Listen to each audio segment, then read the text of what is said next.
ஆண்டவர் எப்போ சபைக்கு எச்சரிப்படுத்தி கொடுத்தாலும் தேவ ஜனங்கள் அதை சீரியஸாக எடுத்துக்கிறதே இல்லை. உலக மக்கள் கூட பரவாயில்ல, ஏதாவது நடந்தால் அவங்க வந்து கேட்குறாங்க, உங்கள் பைபிளில் இந்த மாதிரிலாம் போட்டிருக்குதாமே, இப்படியெல்லாம் நடக்குதாமேன்னு கேட்குறாங்க. ஆனால் தேவ ஜனங்களுக்கு வீட்டில் பைபிள் வச்சுருக்குறாங்க, ஆனால் உங்களுக்கு அந்த உணர்வே வரல.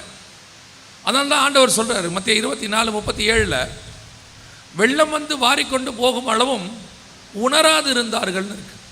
நோவாவின் காலத்தில் எப்படி நடந்ததோ அப்படியே மனுஷகுமாரன் வரும் காலத்திலும் நடக்கும். இப்போது அதான் உணர்வே இல்லை. இவ்வளோ பெரிய கொள்ளை நோய் கிராஸ் ஆகி போயிருக்குது. அது வர்றதுக்கு முன்னாடி 3 வருஷத்துக்கு முன்னாடியே WHO சொல்லுது. அதை திருச்சபைகளுக்கு கர்த்தர் கொண்டு வந்து சொல்கிறாரு.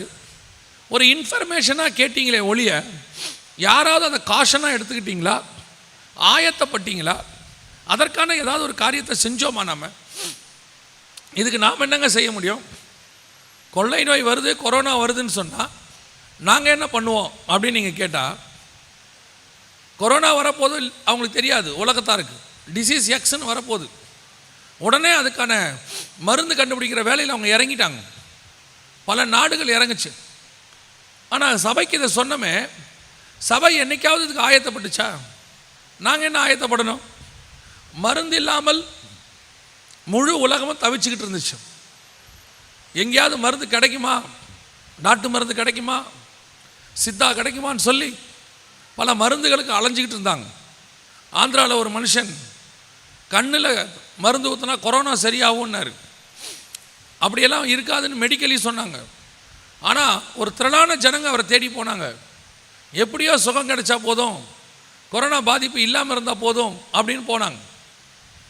ஆனால் மருந்தை வச்சுக்கிட்டு சர்ச்சு சும்மா இருந்துச்சு. சபையில் தான் மருந்து இருந்துச்சு. என்ன மருந்து இருந்தது? வேதம் சொல்லுகிறது, அவருடைய காயங்களால் நாம் குணமானோம் என்று சொல்லுகிறது. இத்தனை ஆண்டு காலம் சபை எதை பிரசங்கித்திருக்கிறது? சுவிசேஷர்கள் எதை பிரசங்கித்தோம்? இயேசு கிறிஸ்து சுகமளிக்கிறார் என்று சொல்லி பிரசங்கித்தோம். அப்போ இயேசு கிறிஸ்து சுகமளிக்கிறார் என்றால், இயேசு கிறிஸ்துவின் காயங்கள் குணமாக்கும் என்றால், அந்த காயங்களுக்கு கொரோனாவையும் சுகமாக்குற வல்லமை உண்டு. கேன்சரை குணமாகுதுன்னு சொல்கிறோம், எய்ட்ஸ் குணமானது சொல்கிறோம், உண்மை குணமாகிருக்குது. நிறைய பேர் நம்ம மத்தியில் சாட்சியாக இருக்கிறாங்க. ஏன் கொரோனாவுக்கு மட்டும் பயம்? கொரோனாவை கண்டு பயம்.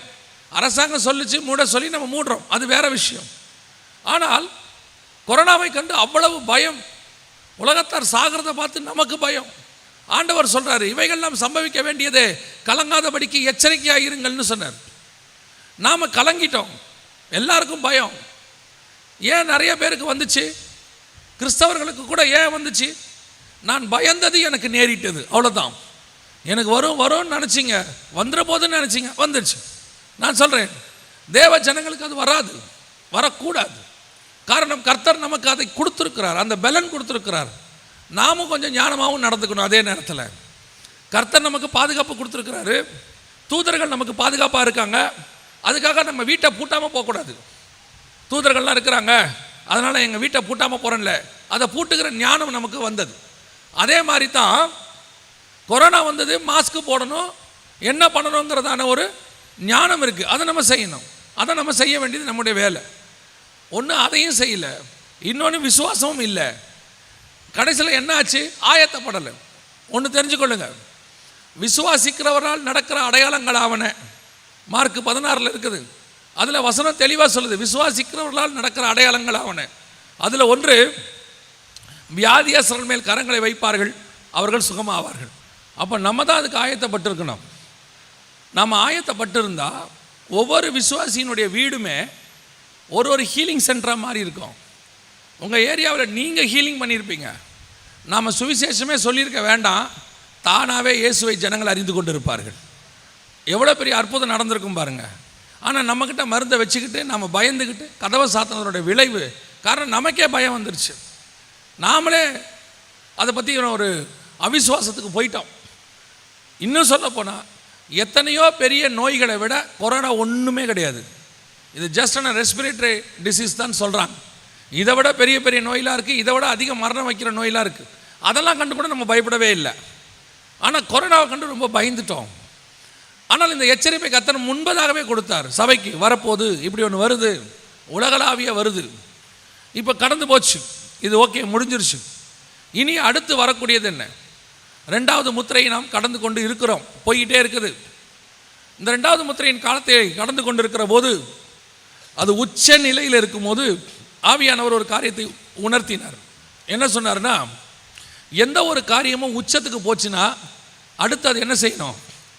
கீழே இறங்கணும். ஏன்னா உச்சத்துக்கு போயாச்சுன்னா அதுக்கப்புறம் என்ன கிடையாது, மேலே போகிறதுக்கு இடம் இல்லை. ஸோ இந்த உச்சத்துக்கு போகக்கூடியதான இது ஒரு நாள் முடிவுக்கு வரும். நீ அடுத்த காரியத்தை குறித்து பேசு, அடுத்த காரியம் வரப்போகிறது என்று சொன்னார்.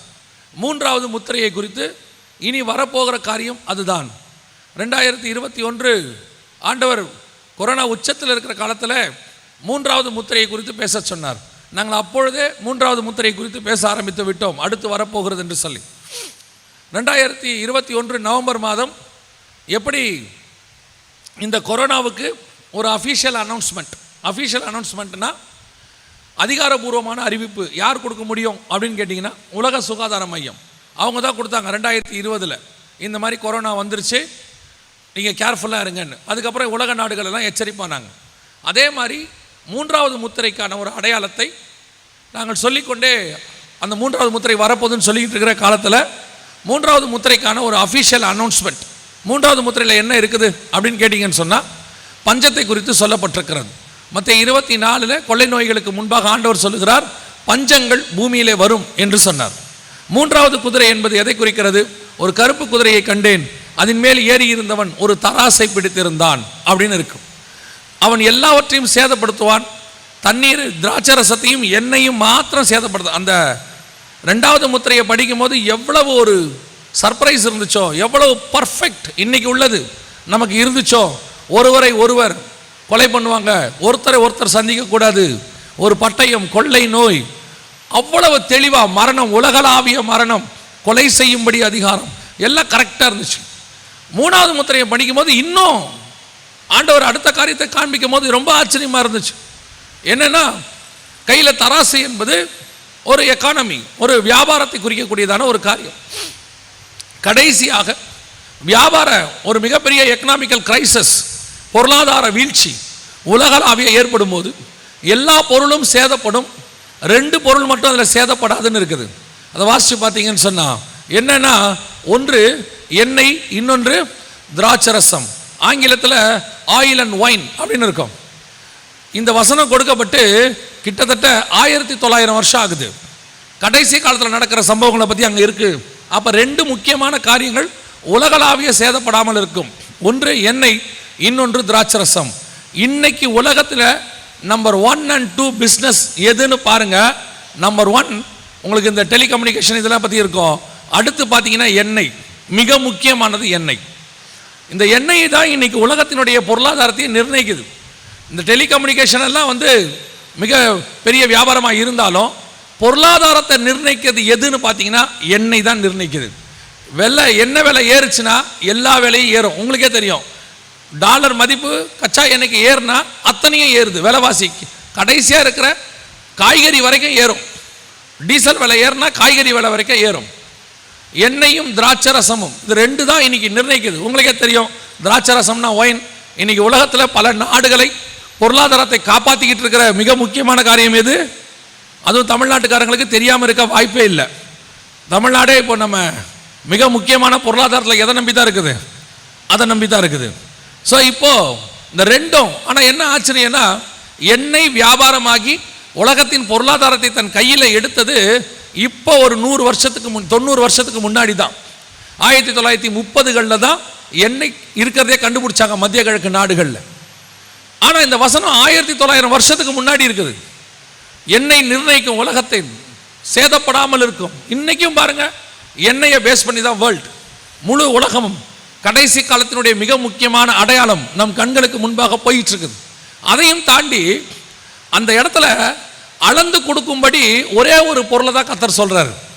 ரொம்ப ஆச்சரியம். இப்போ அதுவும் கரண்ட் 2022 அது நடந்துட்டு இருக்குது. எந்த பொருளை கர்த்தர் சொல்றாரு? ஒரு பணத்திற்கு, இந்த வசனம் இருக்குதா இல்லையா? 6ஆம் அதிகாரம் வெளிப்படுத்தின விசேஷம் 6வது வசனத்தை வாசிங்க. அப்பொழுது ஒரு பணத்துக்கு ஒரு படி கோதுமை என்றும், ஒரு படி கோதுமை என்றும், ஒரு பணத்துக்கு 3 படி வார்கோதுமை என்றும், எண்ணெயையும் திராட்சரசத்தையும் சேதப்படுத்தாதே என்றும் 4 ஜீவன்களின் மத்தியிலிருந்து உண்டான சத்தத்தை கேட்டேன். இன்னைக்கும் உலக நாடுகள் அத்தனை எந்த பொருளுக்கு இப்போ கேட்டுக்கிட்டு இருக்கிறாங்க தெரியுமா? எல்லா நாடும் இப்போ எதை கேட்டுக்கிட்டு இருக்கிறாங்க? கோதுமையை கேட்டுக்கிட்டு இருக்கிறாங்க. இந்தியாவை கேட்குறாங்க. உக்ரைனும் ரஷ்யாவும் சண்டை போட ஆரம்பித்த உடனே உக்ரைனும் ரஷ்யாவும் தான் கோதுமையில் நம்பர் 1 and 2. இந்த 2 நாடும் சண்டை போட்ட உடனே கோதுமை ஸ்டாப் ஆயிடுச்சு. அதுக்கு அடுத்து கோதுமை ஏற்றுமதியிலேயே நம்பர் 1 இருக்கிறது அவங்க 2 பேருக்கு அப்புறம் யாருன்னா இந்தியா கோதுமை ஏற்றுமதியை ஸ்டாப் பண்ணிருச்சு எங்களுக்கு வேணும்னு. இன்றைக்கி கோதுமையினுடைய பிரச்சனை பெரும் பிரச்சனை, உங்களுக்கே தெரியும், இதெல்லாம் நான் சொல்ல வேண்டாம். வசனத்தில் அங்கே இருக்குது. வேறு எந்த பொருளை பற்றியும் பைபிள் பேசவே இல்லை பாருங்க. ஆனால் இன்றைக்கி இதை பேசலை. கோதுமையை பற்றி என்னைக்கு பேசுது? 2000 வருஷத்துக்கு முன்னாடி பேசுது. அன்னைக்கு பணத்துக்கு கோதுமை தான் அவங்க அன்னைக்கு கணக்கு பண்ணிக்கிட்டு இருப்பாங்க. எண்ணெயும் திராட்சரசமும் சேதப்படாதபடி பாதுகாத்துக் கொள்வாங்க. எல்லா வசனம் தெளிவாக இருக்குது. எல்லாத்தையும் கர்த்தர் எழுதி தான் கொடுத்துருக்கிறாரு. இதை விட தெளிவாக எப்படி எழுதி கொடுக்க முடியும் சொல்லுங்க பார்ப்போம். ஆண்டவர் சொல்றார், நான் என்னுடைய மகத்துவங்களை அவர்களுக்கு எழுதி கொடுத்தேன். பைபிளை படிக்க நேரம் இல்லை, அதில் சொல்லியிருக்கிறதா தியானிக்க நேரம் இல்லை. நமக்கு வேற எந்த காரணத்துக்கும் டைம் கிடையாது. ஆனால் ஏதாவது நடந்தா ஆண்டவரே என்ன பண்றது, ஏன் இப்படி கைவிட்டு, ஏன் இப்படி நடக்குது? அதான் ஆண்டவர் சொல்றாரு மத்தேயு 24:25, நான் இதை உங்களுக்கு முன்பதாகவே சொல்லவில்லையா? எல்லாத்தையும் நான் முன்னாடியே தான் சொல்லிட்டேனே. சீஷர்களை பார்த்து அடிக்கடி கர்த்தர் சொல்வாரு, நான் இதை உங்களுக்கு முன்பதாகவே சொல்லவில்லையா? மத்தேயுல பாருங்க, இவ்வளவு காரியத்தில் சொல்லிட்டு இயேசு சொல்றாரு, இதோ நான் இதை உங்களுக்கு முன்பதாகவே அறிவித்திருக்கிறேன். நம்ம ஆண்டவரை நம்ம சொல்லாம செய்யற மாதிரி செய்றீங்க. உங்களுக்கு எது வேணுமோ வேதத்தை ஆராயுங்க. வேதத்தில் இல்லாத ஒரு விஷயத்தை நீங்கள் வேற எங்கேயும் கற்றுக்கொள்ள முடியாது. அதுவும் குறிப்பாக உங்களுக்கும் எனக்கும். உலகத்தார் தான் தெரியாமல் அவங்க எங்கெங்கேயோ போய் பாவம் கண்டுபிடிக்கிறதுக்கு என்னென்னமோ டெக்னாலஜி யூஸ் பண்ணிட்டு இருக்கிறாங்க. உனக்கு ஒரு செலவும் இல்லாமல் வீட்டில் இருக்கிற பைபிள்லையே எல்லாத்தையும் எழுதி கொடுத்துருக்கிறார். அதை உட்காந்து படிக்கிறதுக்கு நமக்கு நேரம் இல்லை. அதுக்கப்புறம் என்ன சொல்கிறோம், ஏன் இப்படியெல்லாம் நடக்குது?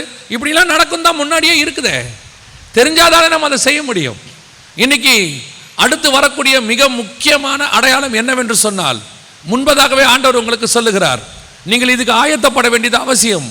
அடுத்து பஞ்சம், மிகப்பெரிய பஞ்சம், உலகளாவிய வேர்ல்டு வைட். இதை நாங்கள் இப்போ சொல்லலை, 2021 பாதியிலேருந்தே சொல்லிட்டு இருக்கிறோம். கொரோனா காரியம் கொஞ்சம் கொஞ்சமாக ஒழியும். கொரோனாவுனா முத்தும் கொரோனா ஒழியாது, அது இருக்கும். இனி அது கூட நம்ம கூட ஒரு பக்கம் இருந்துட்டு போகும். டெங்கு இருக்கிற மாதிரி, மலேரியா இருக்கிற மாதிரி அதுவும் ஒரு பக்கம் இருக்கும். ஆனால் அடுத்து உலகத்தை பாதிக்க போகிற மிக முக்கியமான பாதிப்பு எது என்றால் பஞ்சம். இயேசு சொன்ன அடையாளங்களிலே மிக முக்கியமானது. கிட்டத்தட்ட 2004 2016 வரைக்கும் பூமி அதிர்ச்சிகளின் காலம்னு சொல்லுவாங்க. உங்களுக்கு தெரிஞ்சிருக்கும்னு நினைக்கிறேன். சுனாமி ஆரம்பித்து இந்தியாவில் தாக்குச்சு. அதுக்கு பிறகு எங்கே பார்த்தாலும் பூமி அதிர்ச்சி. மெக்சிகோவில், ஈரானில், நேபாளில், ஜப்பானில், இந்தோனேஷியாவில், எந்த பக்கத்தில் பூமி அதிர்ச்சி இல்லாத நாடே கிடையாது. கனடா வரைக்கும் எல்லா நாட்டிலையும் பூமி அதிர்ச்சி. இப்போ அப்படியே பூமி அதிர்ச்சி குறைஞ்சிச்சு. அடுத்து கொள்ளை நோய் அங்கே இருக்குது, நீங்கள் பார்த்துக்கோங்க. எல்லாம் வரிசை கிரமமாக இருக்கும். பூமி அதிர்ச்சி முடிஞ்ச உடனே கொள்ளை நோய். இப்போ கொள்ளை நோய் முடிய போது, அடுத்து பஞ்சம். இதை விட தெளிவாக எந்த ஆண்டவர் உங்களுக்கு சொல்ல முடியும், முன்னறிவிக்க முடியும்? எல்லாத்தையும் நடக்கிறதுக்கு ஒரு நாளைக்கு முன்னாடி அவங்க டெக்னாலஜியை வச்சு கண்டுபிடிச்சி சொல்கிறாங்க. ஆனால் 2000 வருஷத்துக்கு முன்னாடி கர்த்தர் எழுதி கொடுத்துட்டு போயிருக்கிறார். அதை எழுதி கொடுத்துட்டு புரிகிற மாதிரியும் சொல்லி வச்சிருக்கிறார். வெறும் மற்ற மொழிகள் இல்லை, பல வேதங்கள் புரியாத மொழியில் இருக்குது. நம்ம வேதம் நம்ம மொழியில் ஆண்டவர் டிரான்ஸ்லேட் பண்ணி கொடுக்க வச்சிருக்கிறார். நம்ம வேதத்தை நம்ம வாங்கக்கூடிய விலையில் வச்சிருக்கிறார். இதுவே எவ்வளோ பெரிய ஆச்சரியம். இன்னைக்கு படிக்கக்கூடிய பிள்ளைகளுக்கு புக்கை கூட வாங்க முடியல, அவ்வளோ காஸ்ட்லி.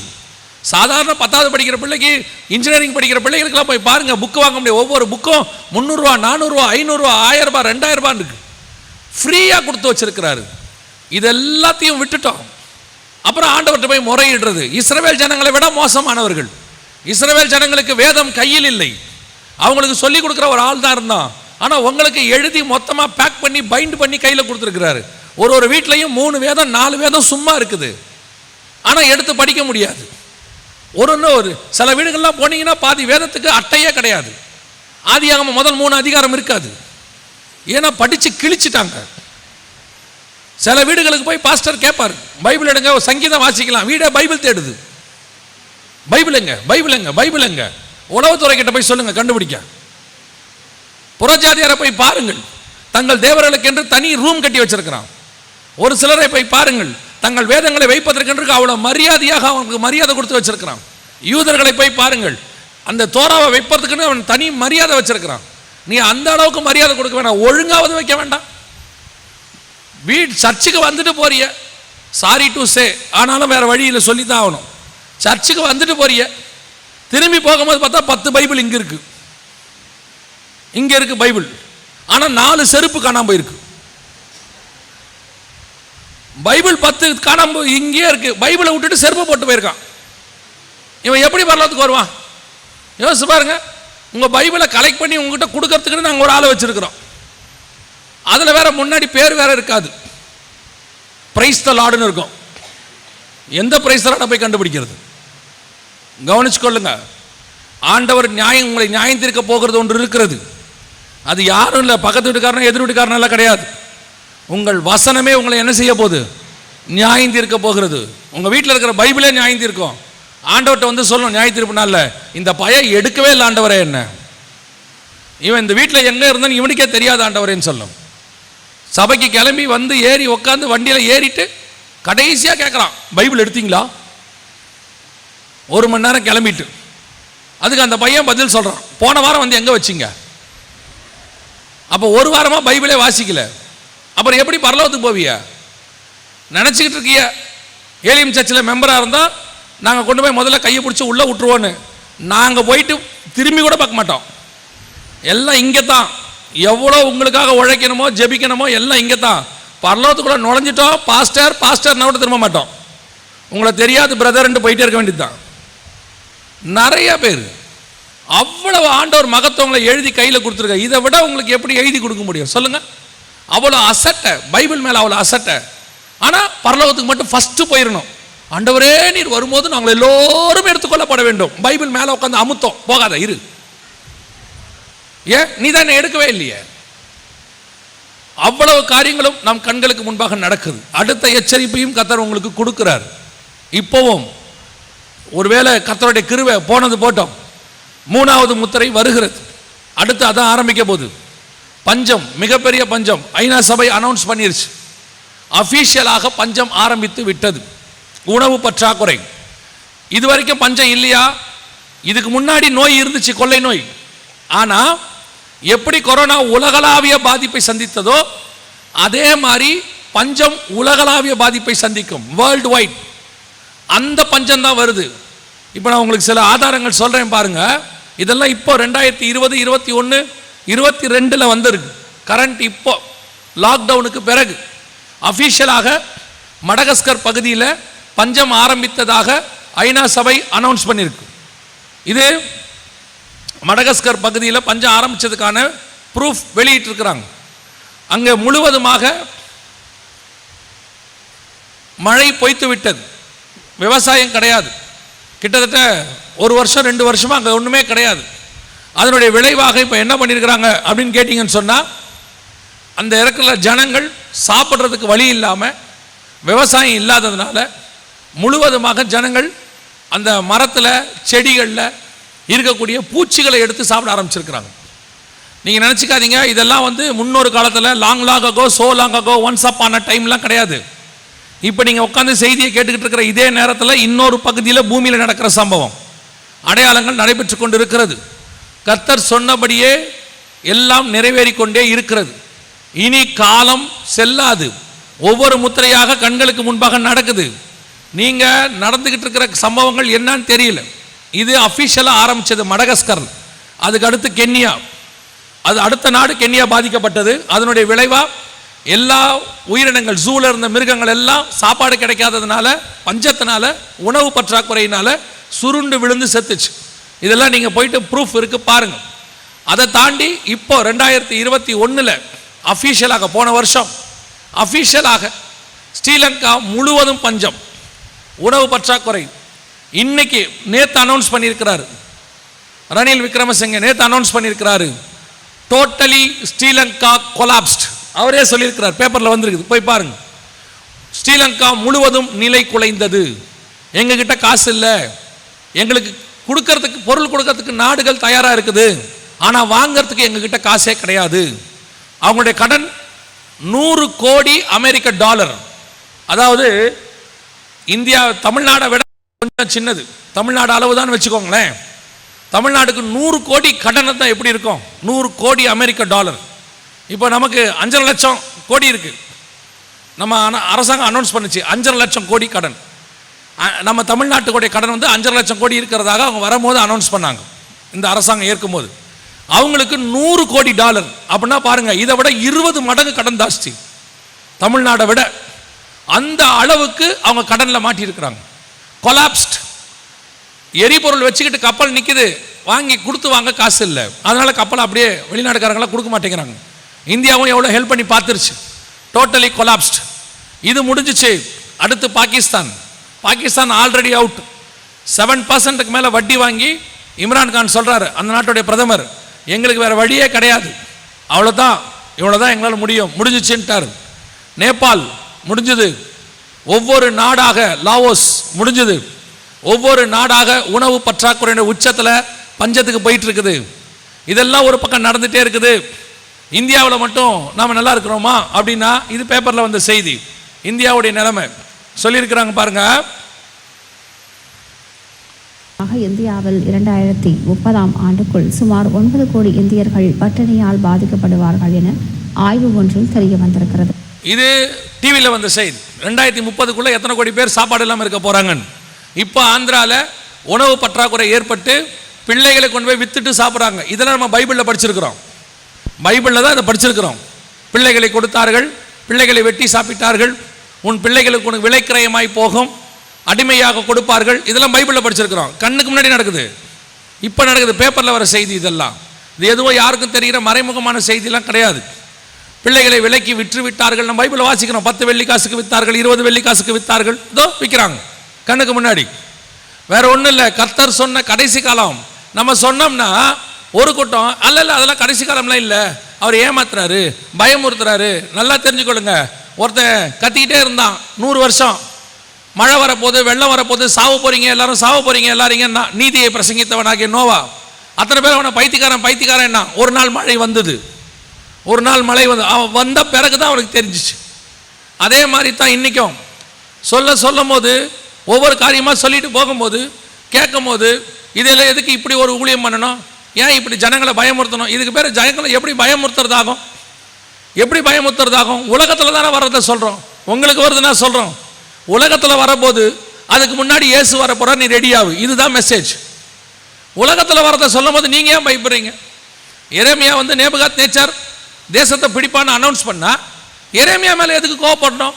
உடனே அவனை பிடிச்சி அடித்து காவல் கிணறுல காவல் வீட்டில் கொண்டு போய் வைக்கிறாங்க. அந்த மாதிரி தான் இப்போவும் நடக்குது. சொல்கிற எரேமியாவை தான் அடிக்கிறான். சொன்னது ஆண்டவர், வந்தது நேபுகாத்நேச்சார். நடுவில் இன்ஃபர்மேஷன் கொடுத்தவனுக்கு தான் திட்டு. இன்றைக்கும் அதான் நடக்குது. நல்லா தெரிஞ்சுக்கொள்ளுங்க. உங்களுக்கு செய்தி, ஆசீர்வாதமான செய்தி உண்டு. ஆண்டவர் இல்லைன்னா சொல்ல. எது ஆசீர்வாதம் தெரியுமா? இவைகளுக்கு மத்தியில 3 வேளையும் சாப்பாடு கொடுத்து உட்கார வச்சிருக்கிறாரு. இதுவே கர்த்தர் நமக்கு கொடுத்திருக்கிற மிகப்பெரிய ஆசீர்வாதம். இதுவே பெரிய ஆசீர்வாதம். பாருக்க பார்த்து எரேமியா சொல்வாரு, நீ என்னத்தை தேடுற? இவைகளுக்கு மத்தியில உன் ஜீவன் உனக்கு கொள்ளை பொருளாய் கொடுக்கப்படும். அதுதான் ஆசீர்வாதம். நீங்க ஆசீர்வாதம் எதை நினைக்கிறீங்க? ஒருத்தர் ஒரு பக்கத்துல சாப்பாடே இல்லாம சுத்திக்கிட்டு இருக்கிறான், ஒரு பக்கம் குழந்தைய வித்துக்கிட்டு இருக்கிறாங்க, ஒரு பக்கம் பூச்சி தின்னுக்கிட்டு இருக்கிறான், ஒரு பக்கம் மண்ணை சுட்டு, இன்னும் ஹைத்தி தீவில் பார்த்தீங்கன்னா மண்ணை வித்து செஞ்சு சாப்பிட்டுக்கிறான். மண்ணை சாப்பிட்றான், சூடாக்கி மண்ணை வந்து வேக வச்சு சாப்பிட்றான். அந்த அளவுக்கு உணவு பற்றாக்குறை போயிட்டு இருக்குது. இதுக்கு நடுவில் கர்த்தர் நமக்கு 3 வேளையும் 4 வேளையும் சாப்பாடு கொடுத்துருக்கிறாரு. வேணுங்கிறத சாப்பாடை வச்சிருக்கிறாரு. இதுதான் மிகப்பெரிய ஆசீர்வாதம். இதை விட்டுட்டு உங்களுக்கு என்ன தேடுது? 2 வீடு கொடுப்பார், 3 வீடு கொடுப்பார், BMW கொடுப்பார். கொடுத்தா வாங்கிக்கோங்க, உங்களை யாரும் வேணும்னு சொல்லலை. ஆனால் அதுக்காக அலைய வேண்டிய அவசியம் கிடையாது. இதுக்காக தேடி நாடி ஓட வேண்டிய அவசியம் கிடையாது. எல்லாம் தானாய் வரும். உங்களுக்கு என்ன நியமித்தாரோ அதை கர்த்தர் கொடுப்பார். ஆனால் நம்முடைய தேவை தேவனுடைய ராஜ்யத்தையும் அவருடைய நீதியும் தேடுவதாய் மாத்திரம் இருக்க வேண்டும். இன்னைக்கு நம்ம கண்ணுக்கு முன்னாடி பஞ்சத்தினுடைய உச்சத்துக்கு பூமி போகுது. இப்போதான் ஆரம்பிச்சிருக்குது. ஆரம்பமே மோசமாக இருக்கு. தெற்காசிய நாடுகளில் பல நாடுகள் திவாலாகிற நிலைமைக்கு வந்துருச்சு. ஸ்ரீலங்கா முடிஞ்சது, பாகிஸ்தான் முடிஞ்சது, நேபாள் முடிஞ்சது. ஏற்கனவே பர்மா ஒன்றும் இல்லாமல் தான் போயிட்டு இருக்குது. இப்போ இந்தியாவுடைய நிலைமை அந்த நிலைமைக்கு தான் போயிட்டு இருக்குதாமா. எல்லா பக்கமும் நீங்க அதை விட பெரிய ஆச்சரியம், அமெரிக்கா வறுமை நாட்டின் கீழே இருக்குது. போய் பாருங்க, வறுமை நாடுகளுடைய லிஸ்ட்ல அமெரிக்கா பேர் வந்திருக்குது. ஜனங்க அதிக வறுமையாக எங்கே இருக்கிறாங்கன்னா அமெரிக்க நாட்டிலே அதிகமாக இருக்கிறாங்க. அந்த அளவுக்கு வறுமை, உணவு பற்றாக்குறை ஒரு பக்கம் போயிட்டே இருக்கு. கர்த்தர் சொன்ன 3வது முத்திரையின் காலம் உணவு பற்றாக்குறை. ஒரு படிக்கு ஒரு பணத்திற்கு ஒரு படி கோதுமை என்றும் ஒரு பணத்திற்கு 3 படி வார்கோதுமை என்றும் சொல்ல கேட்டேன். அது இப்போ நடக்க ஆரம்பிச்சிருக்குது. ஒரு பக்கம் சாப்பாட்டு பஞ்சம், இன்னொரு பக்கம் தண்ணி பஞ்சம். ஆண்டவர் சொன்ன மிக முக்கியமான அடையாளம் நம் கண்களுக்கு முன்பாக நிறைவேறுகிறது. வாசிங்கள் வெளிப்படுத்தின விசேஷம் 16ஆம் அதிகாரம். வெளிப்படுத்தின விசேஷம் 16ஆம் அதிகாரம் 12வது வசனத்தை வாசிங்க. 6ஆம் தூதன் தன் கலசத்துள்ளதை ஐப்ராத் என்னும் பெரிய நதியின் மேல் ஊற்றினான். அப்பொழுது சூரியன் உதிக்கும் திசையிலிருந்து வரும் ராஜாக்களுக்கு வழி ஆயத்தமாகும்படி அந்த நதியின் தண்ணீர் வற்றி போயிற்று. யூப்ரடிஸ், ஐப்ராத் என்னும் பெரிய நதி. ஐப்ராத்னா என்ன, யூப்ரடிஸ்னா என்ன? இது ஈராக்கில் இருக்கக்கூடியதான ஒரு ஆறு. ஈராக் 2 நதிகளுக்கு உட்பட்ட இடம். யூப்ரடிஸ் அண்ட் டைக்ரீஸ் என்று சொல்வார்கள். பைபிளில் இதுக்கு மெசபொத்தோமியா தேசம்னு பேர் உண்டு. அப்போஸ்தலர் நடபடிகள் 7ஆம் அதிகாரம் 2வது வசனத்தில் அந்த மெசபொத்தோமியாங்கிற பேர் இருக்கிறது. இதே இடத்துக்கு இன்னொரு பேர் உண்டு, கல்தேயர் பட்டணம். அதுக்கு இன்னொரு பேர் உண்டு, பாபிலோன். அதுக்கு இன்னொரு பேர் உண்டு, சினையார் தேசம். இதெல்லாம் பைபிளில் ஈராக்குக்கான ஒரு பெயர். 11ஆம் அதிகாரம் ஆதியாகமம் 31 ஆபிரகாமை கர்த்தர் அங்கிருந்து அழைத்து கொண்டு வந்தார்னு இருக்கு. இதை விட தாண்டி ஐப்ராத் எங்கே இருக்குதுன்னு கேட்டிங்கன்னா, ஆதியாகமத்தின் புஸ்தகம் 2ஆம் அதிகாரம் 9, 10, 11 வசனங்களை வாசிப்பீங்கன்னா, ஏதேனில் உள்ள தோட்டத்திற்கு தண்ணீர் பாயும்படி ஒரு நதி புறப்பட்டு 4 ஆறுகளாக ஓடியது. அதில் ஒரு ஆற்றுக்கு பேர் ஐப்ராத், இன்னொரு ஆற்றுக்கு பேர் இத்தக்கேல். இந்த ஐப்ராத் அண்ட் இத்தக்கேல் தான் யூப்ரடிஸ் அண்ட் டைக்ரீஸ். இது வற்றாத ஜீவ நதின்னு பேர். அதாவது கிட்டத்தட்ட பைபிள் கணக்குப்படி 6000 வருஷமாக ஓடிக்கிட்டு இருக்கிற நதி, வத்தவே வத்தாது. ஆனால் பைபிள் சொல்லுது, கடைசி காலத்தில் சூரியன் உதிக்கும் திசையில் இருந்து வரும் ராஜாக்கள். சூரியன் உதிக்கும் திசைனா கிழக்கு, ஃப்ரம் ஈஸ்ட். இங்கிலீஷில் ஈஸ்டர்ன் கிங்ஸ்னே இருக்கும்.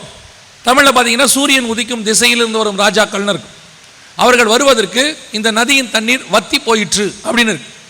இப்போ ஐப்ராத்தோடைய நதி தண்ணி கொஞ்சம் கொஞ்சமாக வத்தி போக தொடங்கி இருக்கிறது. இது மன்னிக்கணும், இன்னும் ஒரு விஷயத்த சொல்ல மறந்துட்டேன். நேத்து ஐநா சபை வெளியிட்ட ரிப்போர்ட் இது, கவனிங்க. உணவு தட்டுப்பாட்டால் உலகம் பேரழிவை. ஏன் ஒரு சவுண்ட் வருது? கிளியரா இல்லையா சவுண்டு? உணவு தட்டுப்பாட்டால் உலகம் பேரழிவை சந்திக்கும் என்று ஐநா பொதுச் செயலாளர் அன்டோனியோ குட்டரஸ் எச்சரித்துள்ளார். ஜெர்மன் மைக் வச்சிருக்கீங்களா? உணவு தட்டுப்பாட்டால் உலகம் பேரழிவை சந்திக்கும் என்று ஐநா பொதுச் செயலாளர் அன்டோனியோ குட்டரஸ் எச்சரிக்கை விடுத்துள்ளார். ஜெர்மன் தலைநகர் பெர்லினில் ஏதாவது கேக்குதா? புரியுதா? புரியல. அது ரொம்ப தெளிவாக இருக்கும். நேத்தல என்னெல்லாம் செய்ய இன்னைக்கு என்ன ஆகுது? உணவு தட்டுப்பாட்டால் உலகம் பேரழிவை சந்திக்கும் என்று ஐநா பொதுச் செயலாளர் அன்டோனியோ குட்டரஸ் எச்சரிக்கை விடுத்துள்ளார். ஜெர்மன் தலைநகர் பெர்லினில் பணக்கார மற்றும் வளரும் நாடுகளைச் சேர்ந்த அதிகாரிகள் பங்கேற்ற கூட்டம் நடந்தது. இந்த கூட்டத்தில் கலந்து கொண்டு பேசிய ஐநா பொதுச் செயலாளர் அன்டோனியோ குட்டரஸ், பருவநிலை மாற்றம், கொரோனா ஆகியவை முன்னெப்போதும் இல்லாத அளவிற்கு பட்டினி பிரச்சனையை உருவாக்கின என தெரிவித்தார். டோட்டல் நாடுகள் அத்தனையும் உணவு பற்றாக்குறையில் பாதிக்கப்படுமா? ஒரு நாடு விடாம அனைத்து நாடுகளும் பாதிக்கப்படும். எப்படி கொரோனா உலகளாவிய எல்லா நாட்டையும் பாதிச்சுதோ அதே மாதிரி உணவு பற்றாக்குறை பஞ்சம் உலகளாவிய வரும்னு ஐநா சபையினுடைய பொதுச் செயலாளர். இதெல்லாமே ஆத்தென்டிகேட்டட் நியூஸ். இது எதுவுமே நம்ம இந்த நியூஸ் கிடையாது, ஏதோ நம்மளா எடுத்து ஃப்ரேம் பண்ணி சொல்கிறதெல்லாம் இல்லை. எப்படி கொள்ளை நோய்க்கு உலக சுகாதார மையம் சொல்லிச்சோ அதே மாதிரி தான் இவங்களுக்கு பஞ்சத்துக்கு ஐநா சபை சொல்லியிருக்கு. இது நேத்திய நியூஸ், நேற்று சொல்லியிருக்கிறார். ஸோ அடுத்து வரப்போவது பஞ்சம் என்பது மிக துல்லியமாய் தெரிகிறது. இது மட்டும் இல்லை, நேற்று கூட உங்களுக்கு சொன்னேன், பில்கேட்ஸ் கொள்ளை நோய் வருவதற்கு முன்பதாகவே 4 வருஷத்துக்கு முன்னாடி ஒரு அனௌன்ஸ்மெண்ட் பண்ணார். இந்த மாதிரி ஒரு சுவாச கோளாறு, ஒரு சுவாசத்தில் இருக்கக்கூடிய சம்மந்தப்பட்ட ஒரு வியாதி வரப்போகுது அப்படின்னு சொல்லி. கரெக்டாக கொரோனா வந்துச்சு. அப்போ அவரை கேட்டாங்க, எப்படி இவ்வளோ கரெக்டாக கணிச்சிங்க அப்படின்லாம் சொல்லி கேட்டாங்க. அதுக்கு அவர் சில விளக்கங்களெல்லாம் சொல்லிட்டார். இப்போ பில்கேட்ஸ் என்ன பண்ணுறாரு தெரியுமா? பில்கேட்ஸ் இப்போ என்ன பண்ணிட்டு இருக்கிறாருன்னா, அவர் ஏற்கனவே இந்த மருந்து கம்பெனிக்கெல்லாம் கொடுத்த காசெல்லாம் வாங்கி இப்போது வேற ஒன்றில் இன்வெஸ்ட் பண்ணியிருக்கிறார். அதான் ரொம்ப ஆச்சரியம். எதுன்னு கேட்டிங்கன்னா, போயிட்டு நீங்கள் சும்மா வலைத்தளத்தில் உலகத்தின் நம்பர் 1 விவசாயி யாருன்னு போட்டு பாருங்கள். நம்பர் 1 ஃபார்மர், அக்ரிகல்ச்சர் பண்ணுறவர் யார் அப்படின்னு பார்த்து பாருங்கள். பில்கேட்ஸோடைய பேர் தான் வரும். பில்கேட்ஸ் இப்போ என்ன பண்ணிட்டு இருக்கிறாருன்னு கேட்டிங்கன்னா, கிட்டத்தட்ட 2,68,000 வாங்கி அவர் விவசாயம் பண்ணிக்கிட்டு இருக்கிறார். அவர் மட்டும் பண்ணலை, உலக பணக்காரர்கள் 5 பேர் இதை பண்ணிகிட்டு இருக்கிறாங்க. கிட்டத்தட்ட 8 லட்சம் ஏக்கர் விவசாயம் நடக்குது. உலகளாவிய அத்தனை நாடுகளுக்கும் உணவு ஏற்றுமதி பண்ணுவதற்கான வேலையை செஞ்சுக்கிட்டு இருக்கிறாங்க. அது மட்டும் இல்லை, எல்லா நாடுகளிலும் பெரிய பெரிய கோடவுன்ஸ் கட்டுறாங்க. கோடவுன்னா நீங்கள் நினைக்கிற மாதிரி சும்மா இந்த மாதிரி நம்ம கட்டியிருக்கிறோம் இதல்ல. இது ஒரு ஆலயத்தினுடைய அளவு. இந்த மாதிரி ஒவ்வொன்றும் 10 மடங்கு 20 மடங்கு பெருசு. ஒரு மாகாணம் முழுக்க ஒரு கோடவுன் கட்டுறாங்க. முழுக்க எல்லாம். ஏன் இவ்வளவு உணவு பற்றாக்குறை? உணவு பதப்படுத்தப்படுகிறது, பாதுகாக்கப்படுகிறது. இந்த மேப்பில் பச்சை கலரில் நீங்கள் பார்க்குறது எல்லாமே பில்கேட்ஸுக்கு சொந்தமான இடம். அமெரிக்காவில் எவ்வளோ இடம் வாங்கியிருக்காரு பாருங்கள். 2,68,000 ஏக்கர் வாங்கியிருக்கிறார். திடீர்னு விவசாயம் பண்ண போயிட்டார். நாமெல்லாம் விவசாயம் பண்ணும்போது அவர் கம்ப்யூட்டர் படிக்க சொன்னார். இப்போ நம்மெல்லாம் கம்ப்யூட்டர் படிக்கும் போது அவர் விவசாயத்துக்கு போயிட்டார்.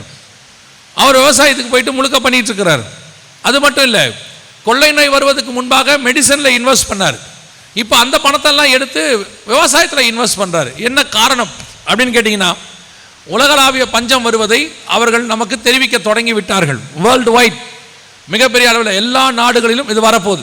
இது மட்டும் இல்லை, சைனா கோஃபில் அப்படின்னு சொல்லக்கூடியதான காஃப்கோன்னு அவங்களுடைய நிறுவனம், இதான் சீனாவுடைய அரசாங்க நிறுவனம். இவங்க சீனாவில் விளையக்கூடிய மொத்த உணவுப் பொருளையும் 50% ஸ்டோர் பண்ண தொடங்கிட்டாங்க. கவர்மெண்ட்டே நார்த் ஈஸ்ட் சைனாவுடைய ஒரு மாகாணம் முழுக்க, மாகாணம்னா ஒரு ஸ்டேட் அல்லது நம்ம ஒரு டிஸ்ட்ரிக்ட்னு நம்ம சொல்லக்கூடும், அவ்வளத்தையும் அவங்க உணவு பதப்படுத்துறதுக்குன்னு இடமா மாற்றிட்டாங்க. அங்கிருந்த மக்கள் எல்லாம் அனுப்பிச்சிட்டு அந்த இடம் முழுக்க உணவு ஸ்டோர் பண்ணுறாங்க. ஏன் இப்படி எல்லா நாடும் பண்ணுது? அத்தனை நாடுகளிலும் இப்படி ஒரு திட்டம் செயல்படுத்தப்பட்டு கொண்டே இருக்கிறது. எல்லாரும் பண்ணிக்கிட்டே இருக்கிறாங்க. அப்படின்னா நமக்கு தெரியணும், உணவு பஞ்சத்தினுடைய உச்சம் தலை விரிச்சு ஆட போது. ஐநா சபையினுடைய பொதுச் செயலாளர் நேற்று அனௌன்ஸ் பண்ணியிருக்கிறாரு, உலகத்தில் இருக்கிற எல்லா நாடுகளும் பஞ்சத்தில். இப்படியே அவங்க சும்மா சொல்கிற மாதிரி தான் இருக்கும், ஆனால் அவங்க நமக்கு ஹிண்ட் கொடுக்குறாங்கன்னு அர்த்தம். நம்ம தான் கொஞ்சம் கேர்ஃபுல்லாக கவனிக்கணும். பைபிளில் உள்ளதை ரொம்ப முக்கியமாக கவனிக்கணும். ஏன்னா ஆண்டவர் முன்னாடியே சொல்லிட்டார். அவர் சொன்னது இது நிறைவேறுது. எப்படி வானசாஸ்திரிகள் சொன்னாங்களோ அதே மாதிரி இப்போ இவங்க சொல்கிறாங்க. அவ்வளோதான். இதை வச்சு ஆராய்ந்து பார்த்து தீர்க்க தரிசனம் கரெக்டுன்னு பிடிச்சிக்கணும். அவ்வளோதான். இப்போ அடையாளத்தை வைத்து கர்த்தருடைய வார்த்தையை உறுதிப்படுத்துகிறோம். இதெல்லாம் நடக்கும்போது கர்த்தர் சொன்னது தெளிவாயிருச்சு. இப்போ உணவு பஞ்சம், 2வது தண்ணி பஞ்சத்தினுடைய உச்சம் யூப்ரட்டிஸ் மிக மோசமான கண்டிஷனுக்கு போயிட்டே இருக்குது. இந்த தண்ணி நதி வத்துவது கடைசி காலத்தினுடைய மிக முக்கியமான அடையாளம். இப்போ ஆரம்பிச்சிருக்குது.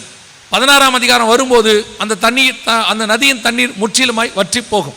அது அர்மேகதான் யுத்தத்துக்கான ஒரு அடையாளம். இப்போ அதோடைய ஸ்டார்டிங் பாயிண்ட்டுக்கு நம்ம வந்துட்டோம். இப்போவே இது அதோடைய வீடியோ. இங்கே இருக்கிறவங்க எல்லாம் இடம்பெயர்ந்து பாக்தாத்துக்கு போகிறாங்க, ஈராக்கோடைய தலைநகரத்துக்கு போகிறாங்க. காரணம் என்னன்னு சொன்னால் தண்ணி கிடையாது. இவர் ஒரு டிராஃபிக் கான்ஸ்டபிள். இவரே எல்லாத்தையும் வித்துட்டு போகிறார். காரணம் தண்ணி இல்லை, ஐப்ராத் வத்தி போச்சு. உலகளாவிய மிக முக்கியமான அடையாளத்துக்குள்ளே உலகம் கடந்து போயிட்டே இருக்குது. ஒரு பக்கம் தண்ணி பஞ்சம், ஒரு பக்கம் சாப்பாட்டு பஞ்சம். எல்லாம் கர்த்தர் சொன்னபடி துல்லியமாக அடையாளங்கள் நம் கண்களுக்கு முன்பாக நடக்குது. இது மட்டும் இல்லை, இது வெளியே நடக்கிற அடையாளம். நல்லா தெரிஞ்சுக்கொள்ளுங்க, இது வெளியே நடக்கிற அடையாளம். ஆனால் உள்ளே நடக்கிற சபைக்குள்ளே நடக்கிற ஒரு அடையாளம் இருக்குது. இன்னொரு பஞ்சம் இருக்குது. ஆமோஸ் புஸ்தகம் 8ஆம் அதிகாரம் 11வது வசனத்தை வாசியுங்கள். ஆமோஸ் புஸ்தகம் 8ஆம் அதிகாரம் 11வது வசனம். இதோ நான் தேசத்தின் மேல் பஞ்சத்தை அனுப்பும் நாட்கள் வரும். ஆகார குறைவினால் உண்டாகிய பஞ்சம் அல்ல, ஜலக்குறைவினால் உண்டாகிய தாகம் அல்ல. கர்த்தருடைய வசனம் கேட்க கிடையாத பஞ்சத்தை அனுப்புவேன் என்று கர்த்தராகிய ஆண்டவர் சொல்லுகிறார். இதுவரைக்கும் சொன்னதெல்லாம் வெளியே, இப்போ உள்ள இது வசன பஞ்சம். வசன பஞ்சம் தலை விரிச்சு ஆட போகுது. ரொம்ப நல்லா கேர்ஃபுல்லாக இருந்து கொள்ளுங்க. கர்த்தர் சபைக்கு சொல்லக்கூடிய எச்சரிப்புகளை மிக முக்கியமான ஒன்று. இயேசு அப்போஸ்தலர்களை ஆரம்பத்தில் அனுப்பும் போது சொன்னார். என்ன சொல்லி அனுப்பினார்னா, இதோ ஓநாய்களுக்குள்ளே உங்களை அனுப்புகிறேன். ஆனால் பவுல் கடைசியாக சொல்லிட்டு போனார், நான் போகிறேன், மந்தையை தப்ப விடாத ஓநாய்கள் வரும். ஒரு காலத்தில் சபை உலகத்துக்குள்ளே போய் உலகத்தை சபையாக மாத்துச்சு. இப்போ சபைக்குள்ளே உலகம் வருது, ஓநாய் வருது. கள்ள உபதேசம் வருது, ரொம்ப கேர்ஃபுல்லாக இருக்கணும். வசன பஞ்சம்னா என்ன? ஒருவேளை உங்களுக்கு சில சந்தேகம் வரும். எனக்கு வந்துச்சு. வசன பஞ்சம்னா என்ன? எந்த பக்கம் திரும்பினாலும் சர்ச்சு, எந்த பக்கம் திரும்பினாலும் சுவிசேஷகர், கையில் ஒரு மொபைலும் வைஃபை கனெக்ஷனும் மொபைல் டேட்டாவும் இருந்தால் போதும், அவர் இன்னைக்கு ஊழியக்காரர். அவ்வளோதான். அவர் காலையில் எழுந்திரிச்சோன்னா 10 நிமிஷம் செய்தி போட்டுருவார் ஃபேஸ்புக்கில். ஒன்றும் கேட்க முடியாது. ஏன்னா அவர் ஊழியக்காரர் மாறிட்டார். முந்தையெல்லாம் ஊழியக்காரன் ஆகணும்னா அதுக்கு ஒரு கிரைட்டீரியா இருந்துச்சு, அதுக்கு ஒரு தகுதி வேணும், அதுக்கு ஒரு எக்ஸ்பீரியன்ஸ் வேணும், அழைப்பு வேணும், ஒருத்தர்கிட்ட படிக்கணும், எல்லாம் இருந்துச்சு. இப்போ எதுவுமே தேவை கிடையாது. நீங்கள் எவனையாவது திட்டுங்க, அவன் நாளைக்கு ஊழியக்காரன் ஆயிடுவான். இப்போ குவாலிஃபிகேஷனே நீங்கள் எவனையாவது திட்டுறது தான். கொஞ்சம் நீங்கள் விசுவாசியை திட்டி பாருங்க, அடுத்த வாரம் விசுவாசி வீட்டிலேயே சர்ச்சு. கேட்டு பார்த்தீங்கன்னா சொல்லுவாங்க, பாஸ்டர் எங்களை ரொம்ப திட்டினார், அதனால எங்கள் வீட்லேயே ஆரம்பிச்சிட்டோம். கர்த்தர் ஆரம்பிக்க சொன்னார்லாம் கிடையாது. இப்போ அந்த அளவுக்கு எங்கே திரும்பினாலும் சர்ச்சு, எந்த பக்கம் திரும்பினாலும் ஊழியக்காரன். ஃபோனை எடுத்தால் யூடியூப் போனால், ஃபேஸ்புக்கு போனால், எங்கே பார்த்தாலும் மெசேஜ். டிவியை திறந்தா காலையிலையும் நைட்லையும் நம்ம ஆளுங்க தான்.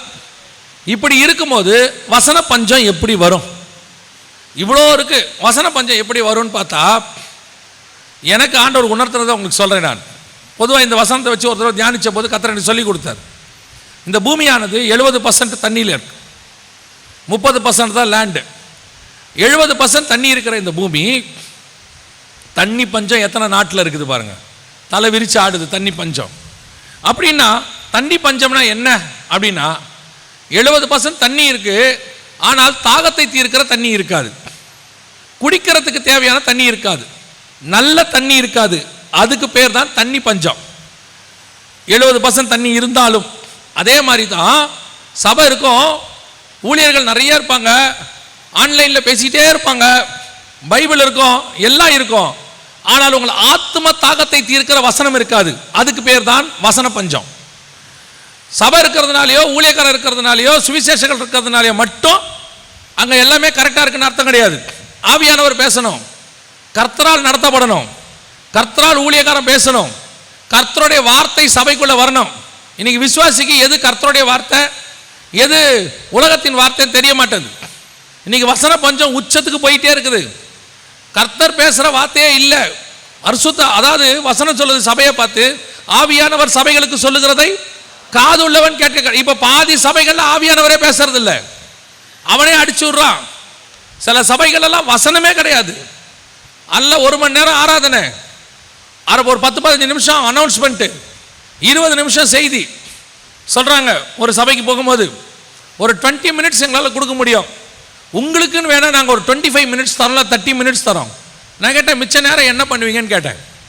இல்லை, நாங்கள் நல்லா ஒர்ஷிப் பண்ணுவோம். நாங்கள் அந்த அரை மணி நேரத்தையும் ஒர்ஷிப்பே பண்ணிடுங்க. ஏன்னா ஒர்ஷிப் தானே பரலோகத்துக்கு கூட்டு போவோம், வசனம் கூட்டிட்டு போகாது. இல்லை, வாலிபன் தன் வழியை எதனால் சுத்தம் பண்ணுவான்? குத்தாட்டம் போடுவதனாலே. வாலிபன் எதனால் தன் வழியை சுத்தம் பண்ணுவான்? ஓ போடுவதனாலே. வாலிபன் எதனால் தன் வழியை சுத்தம் பண்ணுவான்? மூச்சு இறக்க இறக்க டான்ஸ் ஆடுவதனாலே. அப்படியா இருக்கு? வாலிபன் எதனால் தன் வழியை சுத்தம் பண்ணுவான்? கர்த்தருடைய வசனத்தை. ஆமா, கர்த்தருடைய வசனம் தான் பரலோகத்துக்கு கூட்டிட்டு போகும். நீங்க ஆராதிக்க வேணான்னு சொல்லல, எவ்வளவு ஆராதிக்கிறீங்களோ அதை விட அதிகமா வசனம் தியானிக்கணும். சபை வசனத்தின் மேல தான் கட்டப்படணும். விசுவாசி வீடு வசனத்துல தான் கட்டப்பட்டு இருக்கணும். வீட்டில் வசனம் இல்லை, ஆனா சீரியல் ஓடுது. பையன் வீடியோ கேம்ஸ் பார்த்துக்கிட்டு இருக்கிறான், அவர் 2020 பார்க்குறாரு, IPL, அவங்க சீரியல் பார்த்துக்கிட்டு இருக்கிறாங்க. அப்புறம் கேட்டு பாருங்க, என்னன்னே தெரியல, வீட்டில் ஆசீர்வாதமே இல்லை. தசமா காணிக்கெல்லாம் கரெக்டாக தான் கொடுக்குறோம், ஏன் எங்கள் வீட்டில் ஆசீர்வாதம் இல்லை? உன் வீட்டில் வசனம் இல்லை. காலையில் பையன் ஸ்கூல்லேருந்து வந்தோடனே வீடியோ கேம்ஸ் விளையாட ஆரம்பிச்சு, அவன் சுட்டுக்கிட்டே இருக்கான், அவனை சுடு இவனை சுடுங்கிறான். அப்புறம் 9 மணி 7 மணி 9 மணி வரைக்கும் நீங்கள் பார்க்குறீங்க. அதில் என்ன இருக்குது? உன் குடும்பத்தை நான் கெடுக்காம விட மாட்டேன், நான் உன்னை நாசமாக்காமல் விட மாட்டேன், அவளை கொல்லாமல் விட மாட்டேன். அப்புறம் அவர் வந்துடுறாரு, அவன் என்ன பண்ணுறான்? அட்ரா குத்துறா, WWF. அப்புறம் உன் குடும்பம் எப்படி ஆசீர்வாதமாக இருக்கும்? கர்த்தர் எப்படி உலாவுவார்? எப்படி குடும்பத்தில் ஆசீர்வாதம் வரும்? ஒரு ஒரு நீங்கள் சொல்கிறீங்க பாரம்பரிய சபையார், போய் பாருங்க, அவங்க வீடுகளெல்லாம் குடும்ப ஜபம்னு ஒன்று இருக்குது. குடும்ப ஜபம்னு ஒன்று இருக்குது. ஒரு அரை மணி நேரமாவது உட்காந்து 2 கீர்த்தனை பாட்டு பாடி ஒரு சங்கீதம் வாசித்து யாராவது ஒருத்தர் ஒரு ஜபம் பண்ணி ஒரு அரை மணி நேரம் தேவ சமூகத்தில் உட்காந்துருக்குறாங்க. நீங்கள் சொல்கிறீங்க அவனுக்கு ஆவியும் இல்லை அனலும் இல்லை. உங்ககிட்ட ஆவி பற்றிக்கிட்டு எரியுது தானே, உங்கள் வீட்டில் ஜபம் இருக்குதா? குடும்ப ஜபம் இருக்குதா? கேட்டு பாருங்க. அவர் ஒரு நேரத்துக்கு வருவார், பசங்க ஒரு நேரத்துக்கு டியூஷன் போயிட்டு வருவாங்க. எப்படி நாங்கள்லாம் சேர்ந்து ஜபம் பண்ணுறது? அவங்க எப்படி பண்ணுறாங்க? அப்புறம் அவங்க என்ன வேலை வெட்டிக்கு பார்க்காம வீட்டிலே இருக்கிறாங்களா? அவங்களும் வேலைக்கு தான் போகிறாங்க. ஏன்னா அவங்களுக்கு தேவ பயம் இருக்குது. யூதனை போய் பாருங்க, ஒரு நாளைக்கு 7 தடவை ஜபம் பண்ணுவானாமா, 5 தடவை ஜபம் பண்ணுவானாமா, குறைஞ்சபட்சம் 3 தடவை ஜபம் பண்ணுவானாமா. யூதனை பார்த்தா பொறாம, கர்த்தர் அவனுக்கு யூதன்னா கர்த்தருக்கு ஸ்பெஷல் இல்லை, அவன் கர்த்தருக்கு ஸ்பெஷல் கொடுக்குறான். எவ்வளோ டைம் கொடுக்குறானோ அவ்வளோ கர்த்தர் ஆசீர்வதிக்கிறாரு. இன்னைக்கு நம்ம வீடுகளில் குடும்ப ஜபமே கிடையாது. போய் பாரம்பரிய சபையார்னு சொல்கிறோம். காலையில் வெளியே போகும்போது நல்லதோ கெட்டதோ குடும்பமாக நின்று 2 நிமிஷம் ஜெபம் பண்ணுறாங்க. நின்று நெத்தியில் ஒரு சிலுவையை போடுறாங்க. சரியா தப்பாங்கிறது வேற விஷயம். ஒரு தேவ பயம் இருக்குல்ல. நீங்கள் பிள்ளைய ஸ்கூலுக்கு அனுப்பும்போது அப்படியே அனுப்புறீங்க, வேலைக்கு போகும்போது வீட்டுக்காரர் அப்படியே போறாரு, நின்று ஜெபம் பண்ணி செலவு போட்ட போறாரு. சாவி எங்க? அறிவு கட்டவங்களாம் எல்லாத்தையும் எங்க வச்சிங்க?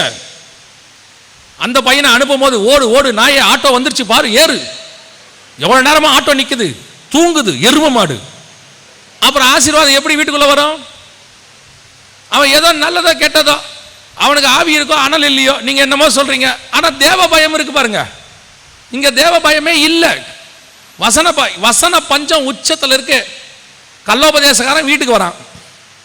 நம்ம என்ன சொல்லி கொடுக்குறோம் தெரியுமா? வேற வழி இல்லை. நாங்கள் என்ன சொல்லி கொடுக்குறோம்? கள்ளோபதேசக்காரன் வீட்டில் வந்தால் ஏத்தாதிருங்கள், அவனை வீட்டுக்குள்ள விடாதீங்க, அவனை வெளியே அனுப்புங்க. நாங்கள் ஏன் அப்படி சொல்றோம் தெரியுமா? எங்களுக்கு உங்களை விட அவன் மேல நம்பிக்கை ஜாஸ்தி. அவன் வந்து உங்களை என்ன பண்ணிடுவான்? வஞ்சித்து கூட்டிட்டு போயிடுவான்னு எங்களுக்கு ஒரு பயம். எங்களுக்கு உங்க மேல நம்பிக்கையே இல்லை. கள்ளோபதேசக்காரன் வந்தானா என் விசுவாசி வசனத்துல ஸ்ட்ராங்கு, அது பேசி கள்ளோபதேசக்காரனே மாத்தி கூட்டிட்டு வரும்ன்ற நம்பிக்கை எங்களுக்கு உங்க மேலேயே இல்லையே. கள்ளோபதேசக்காரன் வீட்டுக்கு வரானே எப்படி வசனம் பேசுறான்? எடுத்து 10 வசனம் சரளமா பேசுறான். அவனுக்கு சொல்லி கொடுத்தவன் 10 வசனம் தான் சொல்லி கொடுத்துருக்கான். அவ்வளவுதான் அவனுக்கு தெரியும். அதை மட்டும் வந்து கரெக்டா பேசுறான். நாங்க உங்களுக்கு காலங்காலமா சொல்லி கொடுத்துருக்கோம். வசனம் தெரியுமா? தெசலோனிக்கேயர் எடுங்கிற ஒரு சபையில போய் தேடி பார்த்துட்டு இல்லைங்குது. தெசலோனிக்கேயர் இல்லையா? எனக்கு ஆச்சரியமா போச்சு. அந்த அம்மா பழைய ஏற்பாட்டில் தேடிக்கிட்டு இருக்கு. எப்படி வரும்?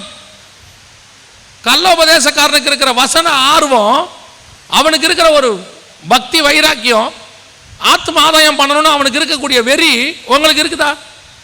வேற வழி இல்லாம இப்ப நாங்க என்ன சொல்றோம்? கள்ளோபதேசக்காரங்கிட்ட பேசிடாதீங்க, வந்தா அவனை கொஞ்சம் அமுச்சு விட்டுருங்க. ஏன் அமுச்சு விட்டுருங்க? 10 நிமிஷம் பேசினீங்கன்னா நீங்க காணாம போயிடுவீங்க. அதுல வேற அவங்ககிட்ட போய் சாட்சி சொல்றது.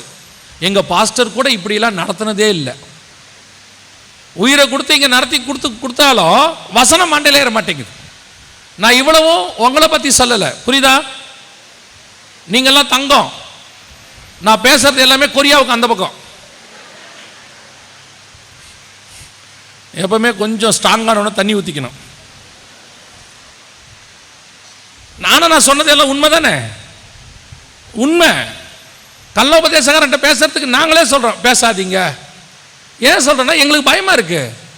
நீ எந்த அளவுக்கு ஸ்ட்ராங்னு எங்களுக்கு தெரியல பாருங்க, நம்பி விட முடியல பாருங்க. ஏன்னா வசனம் பஞ்சம். இன்னைக்கு வசனம் ஏற மாட்டேங்குது. இது பத்தாதுக்குன்னு நம்ம சைட்லயே பாதி பேர் திரியிறான் நம்மளை ஏமாத்துறதுக்கு. கள்ளோபதேசக்காரன் ஒரு பக்கம்.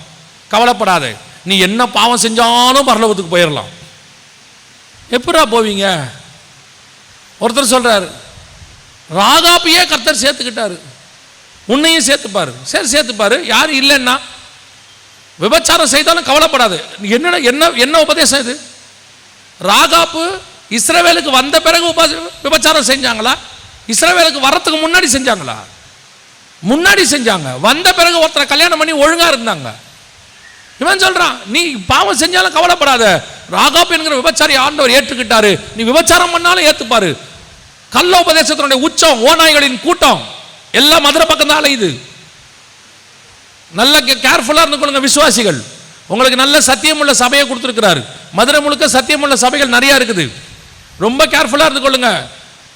மேலே ஏறி புல்பீட்ல முழுசா சினிமா பாட்டு பாடுறான். அந்த மரத்தை கனிகளால் அறியலாம், அவ்வளவுதான். நல்ல கனி கொடாத மரங்கள்லாம் வெட்டுண்டு அக்கினியில் போடப்படும்.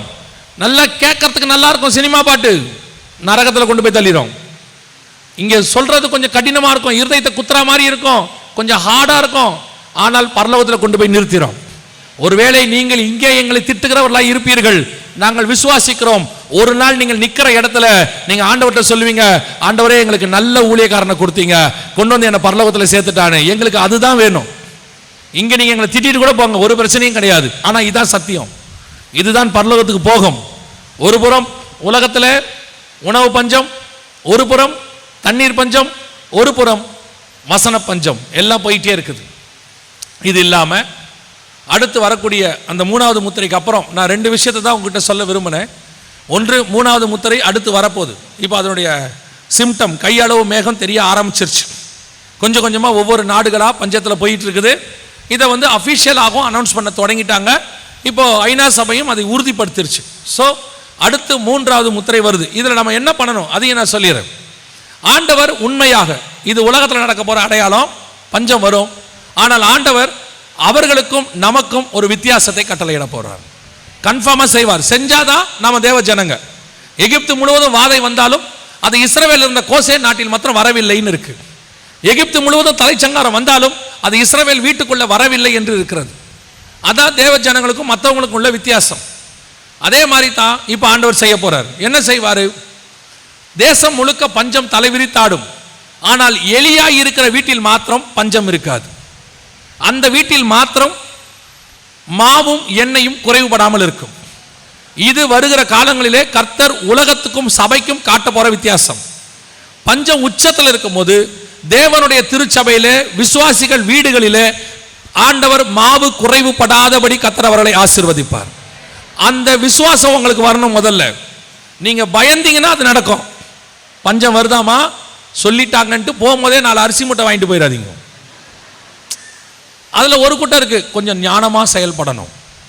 அவங்க சொல்லியிருக்காங்க, எதுக்கும் நாம் 2 கோதுமை மூட்டையை ரெடி பண்ணிடுவோம். இல்லை, உனக்கும் எனக்கும் கர்த்தர் நிச்சயம் ஒரு அற்புதத்தை செய்வார்.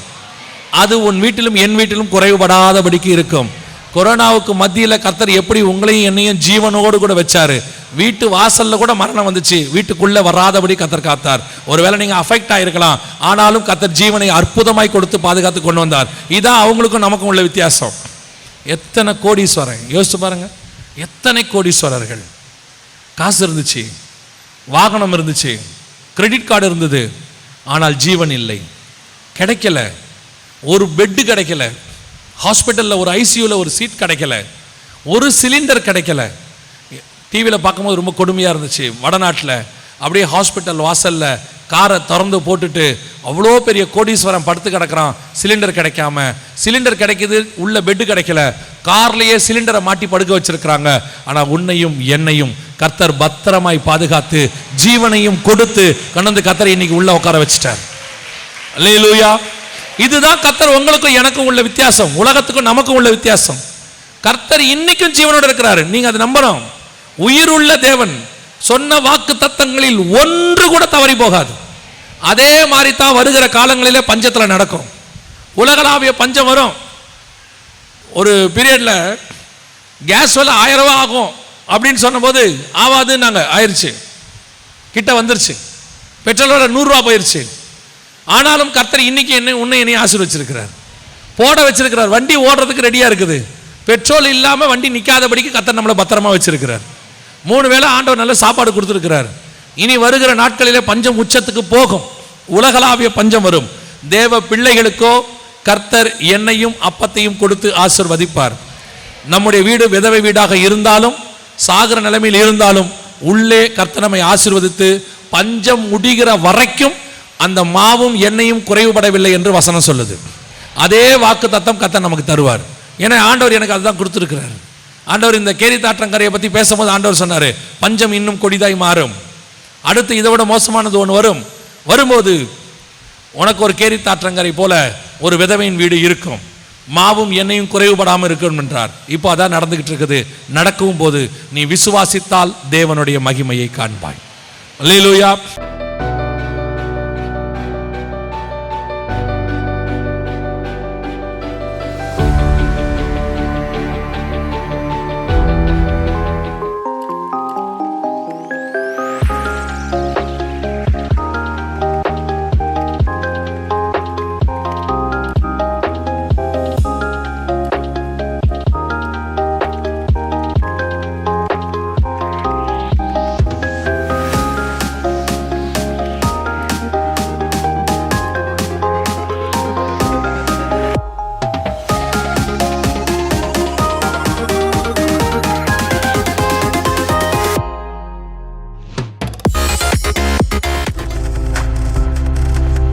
நீங்கள் பார்த்து கொண்டிருப்பது உங்கள் ஜாய் டிவி. உங்கள் துக்கம் சந்தோஷமாய் மாறும்.